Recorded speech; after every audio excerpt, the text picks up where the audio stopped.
औज़ुबिल्लाहिमिनश्शैतानिर्रजीम बिस्मिल्लाहिर्रहमानिर्रहीम। अस्सलाम वालेकुम students, welcome to my YouTube channel. मैं हूं सुजावल सैद, आपका मैथ टीचर। तो आज हम स्टार्ट करने जा रहे हैं एक्सरसाइज 1.5 का क्वेश्चन नंबर 3। क्वेश्चन नंबर 3 में हमने बेसिकली फाइंड करना मल्टीप्लिकेटिव इनवर्स। तो पहले ये मैंने एक एग्जांपल ली हुई है कि पहले मैं आपको बताऊंगा मल्टीप्लिकेटिव इनवर्स क्या, फिर हम इसके क्वेश्चन नंबर 1 मैंने इधर लिखा हुआ है 2, फिर इसी तरह इसका 3 करेंगे, इसी तरह इसका 4। तो पहले आपको पता होना चाहिए कि मल्टीप्लिकेटिव इनवर्स है क्या, इसको हम कैसे फाइंड आउट करते हैं। तो ये मल्टीप्लिकेटिव इनवर्स के बेसिकली 3 स्टेप हैं मल्टीप्लिकेटिव इनवर्स को फाइंड करने के। पहले आपके पास डिटर्मिनेंट जो हमने क्वेश्चन नंबर 1 में किया, फिर क्वेश्चन नंबर 2 में हमने डिटर्मिनेंट की मदद से बताया कि सिंगुलर है नॉन सिंगुलर, फिर उसका हमने अर्जेंट लेना होता है और फिर हम उसके इनवर्स की तरफ आते हैं। तो ये मैंने एग्जांपल के तौर पे एक मैट्रिक्स लिखा हुआ है कि ए आपके पास है 1 3 5 7। इसी तरह ही क्वेश्चन में भी आपको एक मैट्रिक्स दिया हुआ है, फिर एक दूसरा दिया हुआ है, तीसरा चौथा। तो इन 3 स्टेप्स को आपने फॉलो करके आगे कैरी ऑन करना है। अगर तो आपको ये मल्टीप्लिकेटिव इनवर्स की समझ आएगी तो आगे फिर ही आप क्वेश्चन नंबर 4 इसका कर सकोगे, फिर ही 5 कर सकोगे, और फिर ही क्वेश्चन 1.6 के अंदर फिर ही आप क्वेश्चन नंबर 1 के 8 पार्ट है उसमें भी, तो उसको भी आपने इनवर्स से भी करना होता है, क्रैमर के साथ भी। अगर आपको ये इनवर्स मेथड आता होगा तो फिर ही आप वो वाले भी कर सकोगे। तो इसको आपने बहुत अच्छे तरीके से समझना है। अब ये मैट्रिक्स दिया हो तो मैंने आपको बताया मल्टीप्लिकेटिव इनवर्स फाइंड करने के आपके पास तीन स्टेप है। तो पहले स्टेप में आपने डिटर्मिनेंट लेना है, कोई भी मैट्रिक्स दिया हो उसका डिटर्मिनेंट लेना है, फिर उसका अर्जेंट लेना है, फिर उसका इनवर्स लेना है।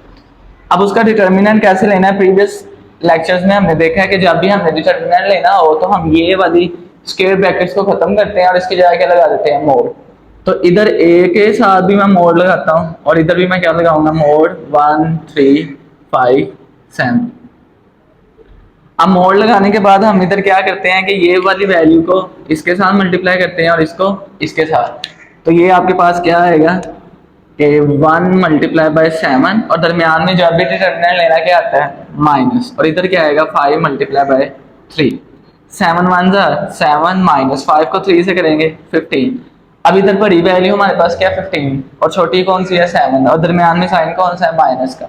जब 7 में से 15 को माइनस करेंगे तो ये आपके पास क्या आ जाएगा, -18। तो ये आपके पास जीरो नहीं आया। अगर डिटर्मिनेंट का आंसर जीरो आ जाए तो आपने ना आगे अर्जेंट लेना है ना ही उसका इनवर्स लेना है, आपने उधर लिख देना नो सॉल्यूशन।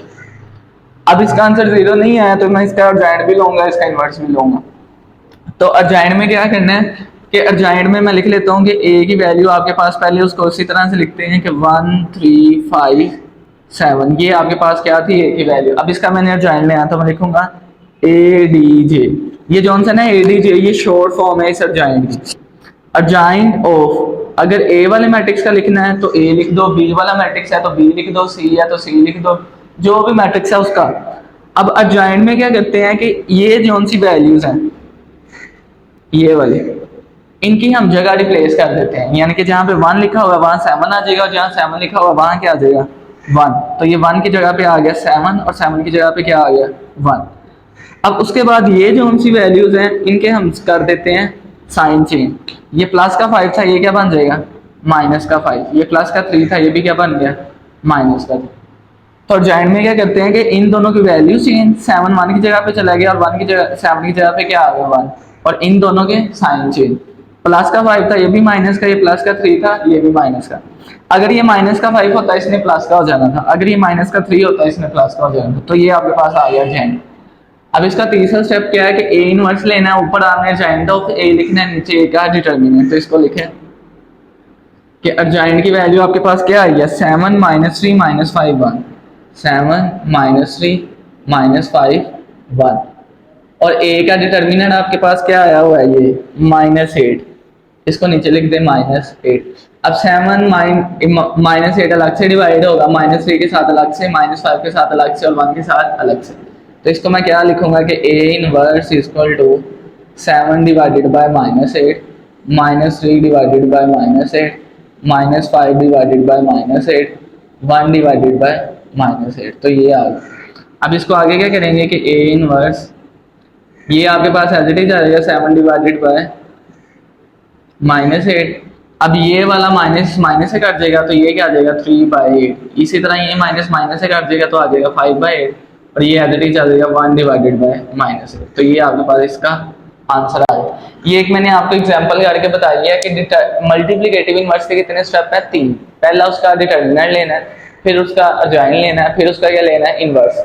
अगर डिटर्मिनेंट के आंसर में इधर 0 आ जाता है तो ना आपने आगे अजाइन लेना, ना ये आपने आगे इनवर्स लेना है, इधर ही लिख देना नो सॉल्यूशन। अब ये भी क्वेश्चन आ सकता है कि हम आगे क्यों नहीं करेंगे, फर्ज करो इसका आंसर आ गया 0, मैं लिख देता हूँ कि इसका आंसर 0 है, तो इधर जब मैं नीचे लिखूंगा ना 0, ये वाला 0, इधर ये -8 की जगह पे भी 0 आ जाएगा, तो 7 डिवाइडेड बाई 0 वो आपका इनफाइनाइट की तरफ चले जाएगा। 7 इधर मैंने कहा ना कि 0 अगर आ जाए आपका आंसर, तो 7 डिवाइडेड बाई 0, तो ये आपका इनफाइनाइट आएगा, इधर भी इनफाइनाइट, इधर भी, इधर भी, इधर भी, तो इसलिए हम उधर ही लिख देते हैं कि आपका इसका जो सा सोल्यूशन है वो एग्जिस्ट ही नहीं करता।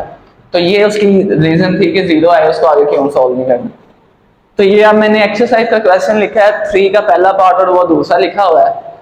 आपने इसके ये 3 स्टेप याद रखने हैं। अब इसको हम 1 बाय 1 करते हैं सॉल्व।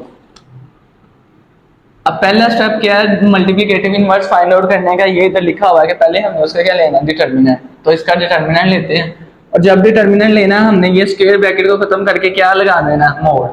तो ये आपके पास क्या आएगा, a मोड -1 2 3 0। अब उसके बाद क्या करना है कि -1 को 0 से मल्टीप्लाई करना है, -1 मल्टीप्लाई बाय 0, दरमियान में माइनस का साइन और 2 को किससे करना है, 3 के साथ। तो -1 को 0 से कर लो, प्लस वाली वैल्यू को 0 से मल्टीप्लाई कर लो, माइनस वाली को कर लो, तो आपके पास क्या आता है 0। -2 को 3 से करेंगे 6। अब 0 -6, 0 में जो है प्लस वाला नंबर ऐड हो वो ही आता है, माइनस हो वो ही आता है, तो आपके पास इसका आंसर क्या आ जाएगा, -6। तो ये भी हमारे पास इसका डिटर्मिनेंट जो सा 0 नहीं आया, एक हमारे पास नंबर आ गया, वो क्या -6। अब पहला स्टेप इसका हो गया। दूसरा स्टेप इसका क्या है कि अर्जाइन लेना है। अर्जाइन इधर लिखे कि अर्जाइन ऑफ ए का अर्जाइन में क्या करना था कि इन दोनों की जगह चाहिए, -1 की जगह क्या आ जाएगा 0, और 0 की जगह क्या आ जाएगा -1, और इन दोनों के साइन चाहिए, प्लस का 2 माइनस का, और प्लस का 3 माइनस का। ये आपके पास इसका क्या आ गया अर्जाइन। ये 2 स्टेप हो गए कि पहले स्टेप में आपने उसका डिटर्मिनेंट ले लिया, ये वाला, दूसरे स्टेप में उसका अर्जाइन ले लिया, ये वाला स्टेप। अब उसका तीसरा स्टेप क्या है कि इनवर्स लेना है। इसी तरह मैं इधर लिखता हूँ कि A inverse equal to adjoint of A divided by A का डिटर्मिनेंट। अब ऊपर किसकी वैल्यू आनी है, अर्जाइन ऑफ A की, नीचे किसकी आनी है, A के डिटर्मिनेंट की। तो ये वैल्यू लिखें, अर्जाइन ऑफ A की वैल्यू क्या है 0 -3 -2 -1। ये मैंने अर्जाइन ऑफ A की ये जो वैल्यू निकाली थी लिखी। नीचे किसकी आनी है, A के डिटर्मिनेंट की, वो क्या -6, तो ये लिख ले -6। अब इसको 6 को इसके साथ अलग अलग से डिवाइड कर दें कि 0 divided by -6, -3 divided bye -6, -2 divided by -6, -1 divided bye -6। तो ये आपके पास क्या बन जाएगा, 0 divided by -6, -3 divided bye -6, -2 divided by -6, -1 divided bye -6। तो ये तो इसको डिवाइड कर दिया। अब इसको देखें कि 0 को अगर मैं -6 पे डिवाइड करूं तो आपके पास क्या आता है, 0 को किसी के साथ मल्टीप्लाई करें 0, डिवाइड करें 0, तो 0 किसके साथ डिवाइड हो रहा है, -6 के साथ, तो ये क्या आ जाएगा 0। अब ये माइनस माइनस से कैंसिल हो जाएगा, तो ये क्या बचेगा 3/6। इसी तरह ये माइनस माइनस से कैंसिल हो जाएगा, तो ये क्या बच जाएगा 2/6। ये माइनस माइनस से कैंसिल हो जाएगा, तो ये क्या बच जाएगा 1/6। आगे इसकी थोड़ी सी कटिंग है तो हमारा इसका आंसर आ जाएगा। तो इसको मैं लिखता हूँ A इनवर्स इक्वल टू, अब ये वाला 0 तो वैसे ही रहेगा, 3 1 3 3 2 6, तो ये आप क्या बन जाएगा 1/2। इसी तरह 2 1 2 2 3 6, ये क्या बन जाएगा 1/3, और इधर कटिंग नहीं होती है 1/6 एज इट इज। तो ये हमारे पास इसका आंसर आ गया। 3 स्टेप है इसके, आपने वही याद रखना है 1 बाय 1। पहले डिटर्मिनेंट, डिटर्मिनेंट में क्या करना है, मोड खत्म करके स्क्वायर ब्रैकेट खत्म करके क्या लगा देना मोड। अगर तो इसका आंसर 0 नहीं आता तो आगे सोल्व करना, अगर 0 आ गया वहां छोड़ देना, फिर उसका अर्जाइंट और फिर उसका इनवर्स। तो ये आगे सिंपल सी मैथमेटिकल फॉर्म्स में आपने उसको चेंज कर देना। आगे हम इसका ये वाला दूसरा पार्ट करते हैं, तो इसमें भी उसी तरह से स्टेप आपने फॉलो करने हैं कि लिखो इसको पहले सोल्व। अब इधर मैं लिखता हूँ पहला स्टेप क्या है, डिटर्मिनेंट लेना है b का मोड। तो ये आपके पास आएगा मोड 1 -3 2 -5। अब इसमें हमने क्या करना था, इसको इससे मल्टीप्लाई करना और इसको इसके साथ। तो ये आपके पास क्या आएगा, 1 मल्टीप्लाई बाय -5 और दरमियान में -3 मल्टीप्लाई बाय 2। 1 को 5 से मल्टीप्लाई करें तो आता है 5, साथ माइनस है तो क्या आ गया -5। ये वाला माइनस वैसे ही 3 को 2 से मल्टीप्लाई करें तो क्या आता है 6, साथ ये भी माइनस है तो ये क्या आ गया -6। अब इधर क्या होगा, ये वाला माइनस और ये वाला माइनस क्या हो जाएगा प्लस, और ये आपके पास क्या आएगा -5 प्लस 6। अब बड़ी रकम इधर 6 की है प्लस में और छोटी रकम क्या है 5, उसके साथ क्या है -6 प्लस 5, तो ये आपके पास क्या आ जाएगा 1। ये आपके पास इसका डिटर्मिनेंट आ गया बी का।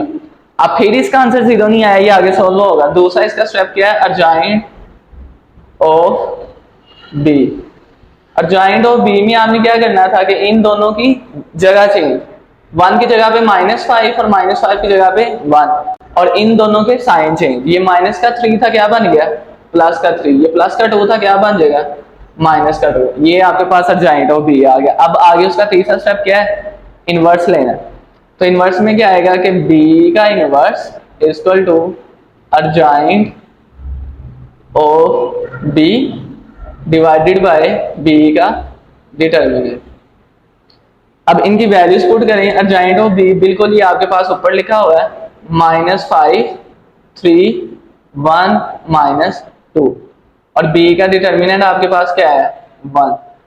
अब सिंपल सा इसी तरह ही जिस तरह इधर डिवाइड किया था ना -6 को 1 बाय 1 सबके साथ, 1 को सबके साथ डिवाइड कर दे, तो ये आपके पास क्या आएगा -5 divided bye 1 -2 divided by 1 3 divided bye 1 divided bye 1।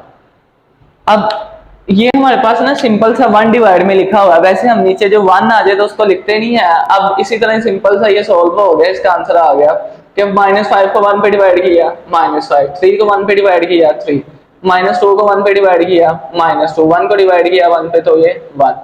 अगर आप इसको इधर लिख के डायरेक्ट भी ये वाले इधर लिख दोगे ना तो इश्यू नहीं है। तो ये हमारा इसका था दूसरा पार्ट। आपने इसको गौर से करना है क्योंकि इसी के ऊपर डिपेंडेंट है आपके इसके नेक्स्ट क्वेश्चन और इसकी अगली एक्सरसाइज के क्वेश्चन। अगर तो आपको ये बहुत अच्छे तरीके से आता होगा तो आप इजीली इसके नेक्स्ट क्वेश्चन को सोल्व कर लोगे। तो होप्स हो कि आपको समझ लग गई होगी। अब आपसे मुलाकात होगी नेक्स्ट लेक्चर में। अल्लाह हाफिज।